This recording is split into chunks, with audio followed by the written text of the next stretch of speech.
Título: A miséria fisiológica e a miséria social. Nesses últimos tempos, vários médicos e pedagogos propuseram a introdução nos estabelecimentos de ensino público o uso de caderneta de saúde individualizada, que mostrará as anotações periódicas feitas pelo médico relativas à saúde e do crescimento das crianças. Certo número dessas fichas de saúde, livreto de saúde ou cadernetas escolares de saúde foram imaginados e mesmo impressos. Nós tivemos a ocasião de examinar vários tipos, reticências. Seu alvo é de tomar conta mais rigorosamente do que no passado do estado de saúde das crianças durante o período escolar, a fim de que se possa conhecer e curar em tempo as doenças em seu estado inicial ou as predisposições quase não aparentes. Qual pode ser a utilidade prática deste livreto escolar? O exame de saúde das crianças compreende em todos os livretos 3 partes que é importante distinguir: a primeira, médica, mantida em segredo; a segunda, de natureza antropológica, consistindo sobretudo em medidas do desenvolvimento corporal; a terceira, relacionada à fisiologia dos órgãos dos sentidos. Evidentemente, as partes 2 e 3 não são obrigadas de manter segredo. Nós deixaremos de lado, neste momento, o exame médico propriamente dito e o exame dos órgãos dos sentidos e falaremos apenas do estudo do crescimento. O sinal que nos guiou mais frequentemente não é a constatação precisa de uma modificação definida nas funções fisiológicas, como uma doença do coração, uma deformação da coluna vertebral ou sinais de raquitismo. Sem querer, neste momento, afirmar nada de preciso sobre esse ponto, parece-nos que o que mais nos serviu é o aspecto geral da criança, é a atitude geral do corpo, a coloração da pele, a forma e a expressão dos traços do rosto. Sentimos a impressão subjetiva, de maneira bastante clara, de que se está na presença de uma criança de constituição fraca, de crianças atingidas pela miséria fisiológica. Esta é, cremos, uma constatação interessante. 4. Estado social das crianças que são retardadas do ponto de vista do desenvolvimento físico em pelo menos 2 anos. Este novo estudo completará o precedente, depois da constatação do mal. Eis aqui a constatação de sua origem.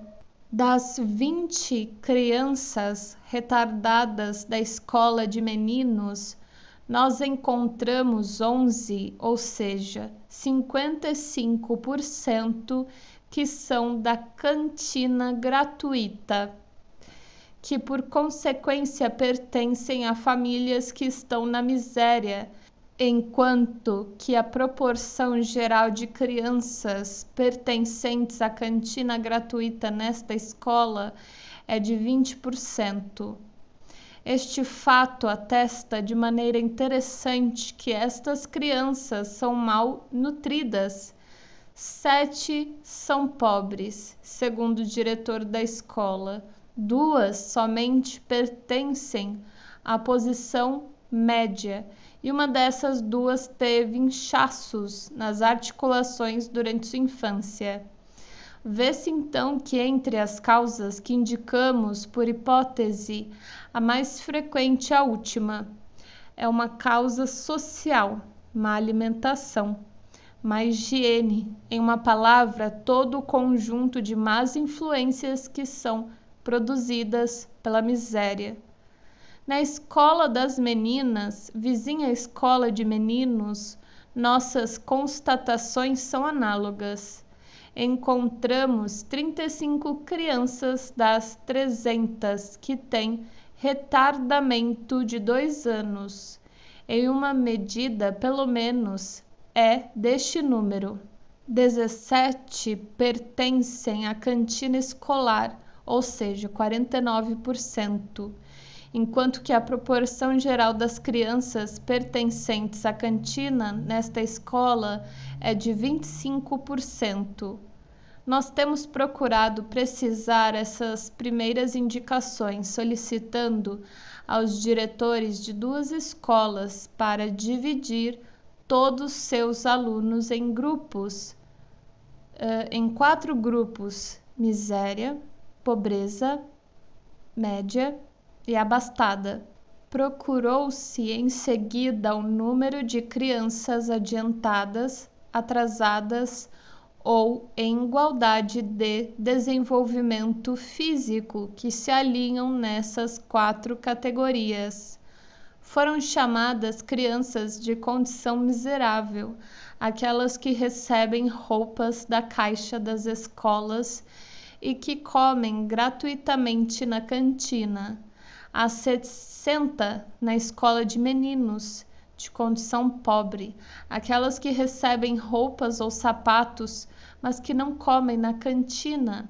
As 77 delas, de condição mediana, as crianças de trabalhadores e empregados, elas não têm de forma nenhuma necessidade de assistência.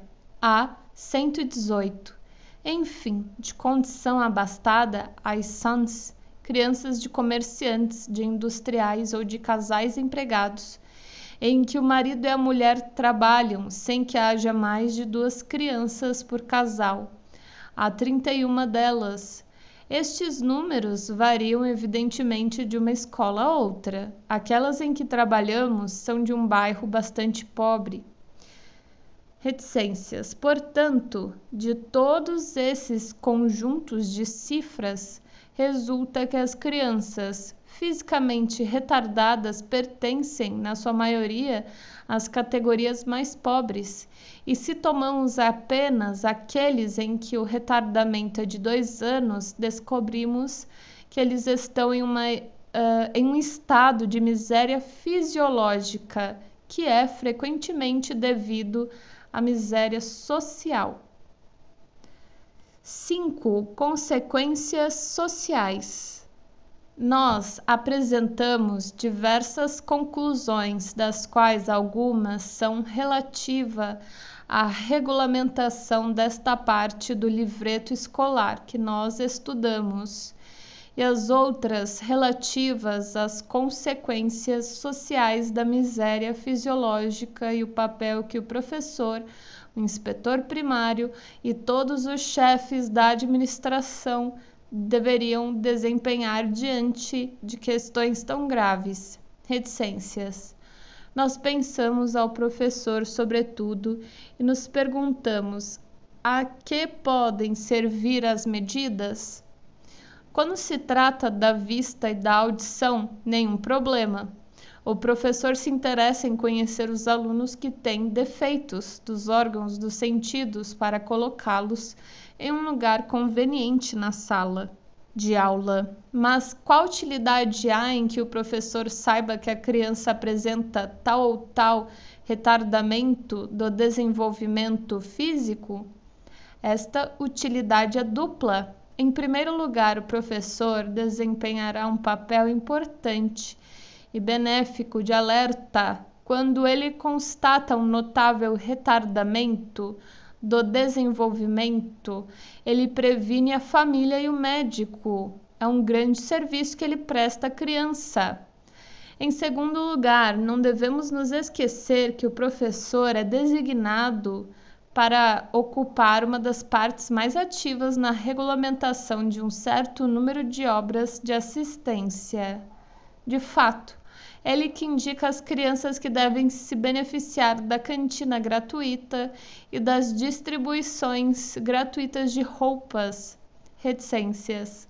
Nós somos mesmo da opinião de que ele deveria, em função das obrigações de sua tarefa, ter na lista da cantina todas as crianças que são retardadas fisicamente, visto que está provado por causa de uma forte proporção entre eles, que a causa do retardamento é a miséria. Reticências. Vamos um pouco mais longe, ampliemos a questão e não temamos dizer que, possuindo atualmente qualquer coisa que se aparente suficientemente bem com uma medida da miséria social, deveríamos aplicar em grande escala esta medida em todos os casos em que a assistência se faça sentir. Por exemplo, a regulamentação das cantinas gratuitas deveria ser revisada a partir dessas bases.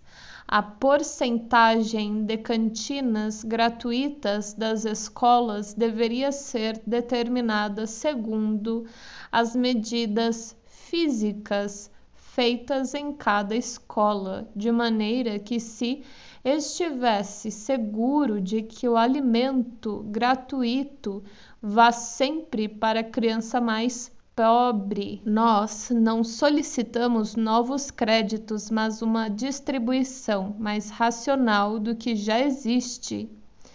Reticências.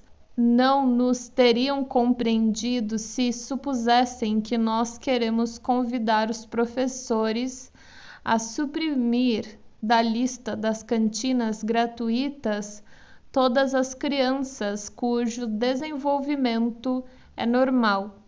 Isto seria completamente odioso. O que reivindicamos é bem diferente. Quando um professor for muito contra sua vontade, obrigado a fazer uma escolha entre diversos alunos para os quais ele pode pôr em prática os benefícios da assistência, que ele leve em conta pela consideração do desenvolvimento corporal daqueles que são mais fracos, os que estão mais atrasados e que têm mais necessidade de uma nutrição saudável e de ar puro. Ele terá contribuído em grande parte para introduzir o bom senso e a precisão nas obras da humanidade.